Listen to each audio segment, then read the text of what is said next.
반갑습니다. 송주준입니다. 오늘 저는 JTBC 손석희 사장에 대한 이야기를 해보도록 하겠습니다. 아마 대한민국 언론 역사상 손석희만큼 일반 국민들로부터 그리고 언론인으로부터 존경받은 사람이 있을까 싶은데요. 그만큼 손석희를 좋아하건 싫어하건 상관없이 손석희라고 하는 사람이 대한민국 사회에 끼친 영향력을 무시할 수 있는 사람은 없을 겁니다. 그런데 그렇게 수많은 사람들과 언론인으로부터 압도적인 지지를 받았던 손석희 사장의 근황이 최근에 공개가 됐는데요. 글쎄요, 제가 그거를 보니까 손석희 사장의 과거의 영광은 온데간데 없고 어떻게 된 것인지 처량하게 느껴집니다.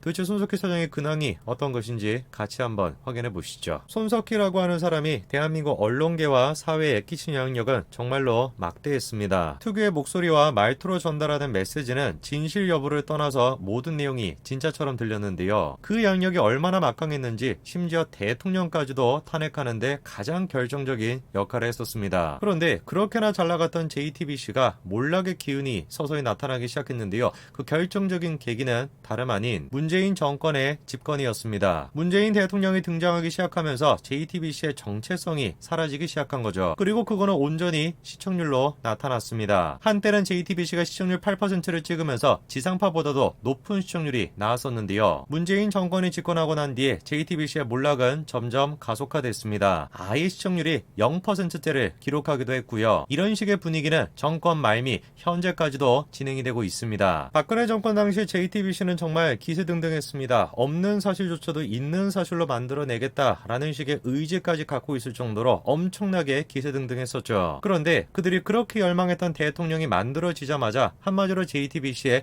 쓸모가 사라져버린 것입니다. 문재인 정권 당시에 JTBC가 처한 상황을 가장 잘 보여줬던 것이 조국 사태였습니다. 조국 사태는 아무리 진보적인 언론사라고 할지라도 봐줄 수 없는, 눈 감아줄 수 없는 그런 사태였습니다. 그거를 대표적으로 보여주는 게 한겨레 신문사죠. 2019년도에도 2020년도에도 지속적으로 한겨레는 조국 사태에 대해서 비판했습니다. 그래서 그때 당시에 수많은 진보적인 언론사들이 문재인 정권을 지키기 위해서 다음 총선이 됐건 다음 대선이 됐건 적어도 진보적인 정권이 들어서기 위해서라도 조국을 잘라내야 된다, 그런 심정으로 기사를 썼습니다. 그러나 그때 그 순간에도 JTBC는 조국 전 장관 사태에 대해 가지고 소극적인 모습을 보였죠. 그런데 JTBC의 그런 소극적인 모습조차도 유시민의 눈에는 마음에 안 들었나 봅니다. 대놓고 손석희를 거론하면서 조국 보도로 JTBC가 욕을 엄청 먹었다, 이렇게 얘기했죠. 깜짝 놀랄만한 얘기죠. 유시민 저 사람이 뭘 잘못 먹었나, 조국 사태에 대해서 JTBC가 소극적으로 보도한 거, 그것 때문에 욕을 먹었다, 저렇게 상식적인 얘기가 다른 사람이 아니라 유시민의 입에서 나온다고? 당연히 그럴 리가 없습니다. 유시민이 이렇게 얘기하죠. 탄핵 국면을 지나면서 무엇인가 다른 언론, 한 걸음 더 들어가고 경중을 나눌 줄 알고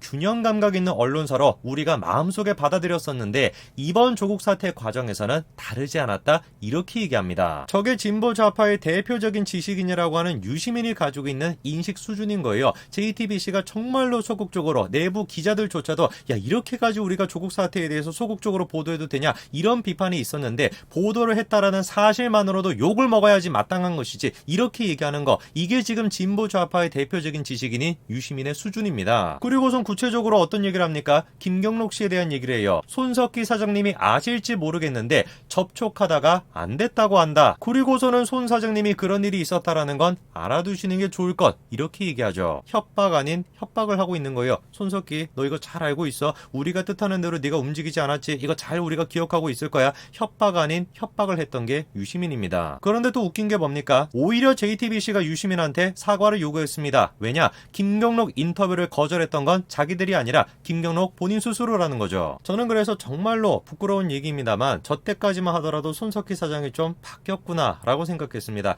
야, 아무리 그래도 그렇지 손석희가 짬밥이 얼마나 되는데, 좀 저급스러운 언어를 써서 죄송합니다만 경력이 얼마나 되는데 적어도 상식적인 눈으로 문재인 정권의 실체를 바라볼 수 있지 않겠냐, 정말로 부끄럽게도 제가 그렇게 생각했었습니다. 왜냐면 저때까지만 보더라도 손석희 사장이 분명히 뭘 했던 거예요? 조국 사태에 대해서 유시민이랑 지금 갈등 구조를 만들었던 거, 그게 손석희 아닙니까? 당연히 그렇게 생각할 수밖에 없었죠. 그런데 제 생각이 완전히 잘못됐습니다. 최근 들어서 손석희가 자신의 에세이집을 내놨는데요. 이번에 방송에 출연해가지고 조국 사태에 대해서 다음과 같이 얘기합니다. 한마디로 괴로웠다라는 것이죠. 조국, 당시에 그 선택밖에 없었나? 괴로웠다는 겁니다. 지금이라도 정신을 차려가지고 우리 JTBC가 그때 당시에 언론인의 최소한의 양심으로 조국 사태에 대해서 더 적극적으로 보도했어야 되는데 그거를 하지 못한 거에 대해서 아쉽다라고 얘기하는 것일까요? 당연히 그렇지 않습니다. 손석희가 아쉬웠다라는 게 뭐라는 거예요? 저희나 다른 언론들도 좀 더 검찰개혁 문제에 정착했어야 하지 않았나? 그 부분이 아쉽다라는 거죠. 아직까지도 수년의 세월이 지났고 문재인 정권이 다 끝나가고 있는 지금 이 순간에조차도 손석희가 정신을 못 차리고 있는 겁니다. 뭐가 아쉽다라는 거예요? 조국 사태에 대해서 언론인으로서 더 적극적으로 보도하지 못한 거, 그게 아쉽다라는 것이 아니라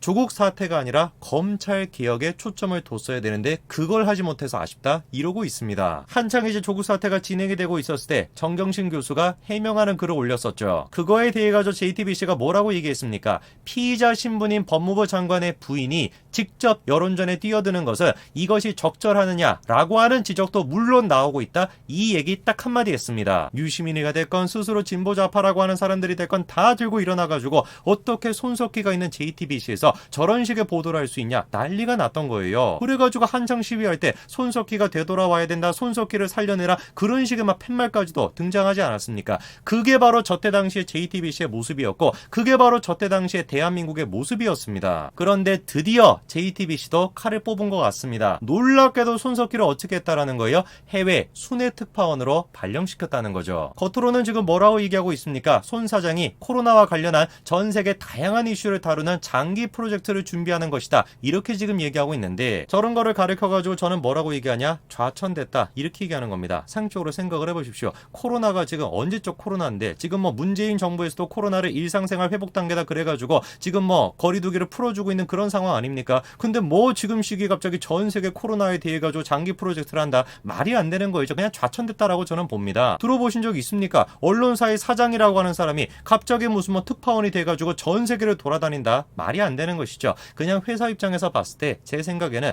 월급은 주기는 줘야 되고 뭔가 직함도 유지를 시키긴 시켜야 되는데 사실상 경영에서 손 떼라라는 메시지를 준 것이다, 저는 그렇게 봅니다. 개인적으로 우리가 조국 사태에 대해서 소극적으로 보도했다라고 생각하는데 과잉 보도한다라는 비판을 받으니 당황스러웠다. 입맛에 맞지 않은 보도를 한다며 맹목적으로 비난하는 목소리가 늘어나면은 3년 전에 보도했던 것들의 가치 자체가 흔들릴 수도 있다, 이런 지금 자성의 목소리가 나오고 있습니다. 손석희 사장이 그때도 그렇고 지금도 그렇고 가져야 되는 감정은 괴로움이 아닙니다. 우리가 조국을 더 많이 보호를 했어야 되는 것인데 검찰 개혁에 초점을 맞춰야 되는 것이고 조국 사태에 대해서 입도 뻥끗 안 했어야 되는 것인데 너무나 내가 괴롭다라고 하는 괴로움의 감정을 느껴야 되는 게 아닙니다. 일반 기자들이 얘기하는 것처럼 그때 느꼈어야 되는 감정은 괴로움이 아니라 당황스러움입니다. 상식적인 사람이었다면 당연히 비정상 국가에 대해 가지고 당황스러움을 느낄 수밖에 없었는데 그 당황스러움을 손석희 사장은 느끼지 못했던 것이죠. 그 결과가 뭡니까? JTBC 사장이라고 하는 언론인으로서 꿈꿀 수 있는 최고 자리라고 할 수 있는 JTBC 사장의 자리를 유지하는 것이 아니라 지금 시기에 무슨 뭐 코로나 특파원이라 그래가지고 해외를 돌아다녀야 되는 거, 그게 지금 현재 유명무실해진 손석희의 자리인 겁니다. 누구를 탓하겠습니까? 비정상 국가에서, 비상식 국가에서 끝까지 비정상적이고 끝까지 비상식적인 생각을 고수한 손석희 본인의 탓이겠죠.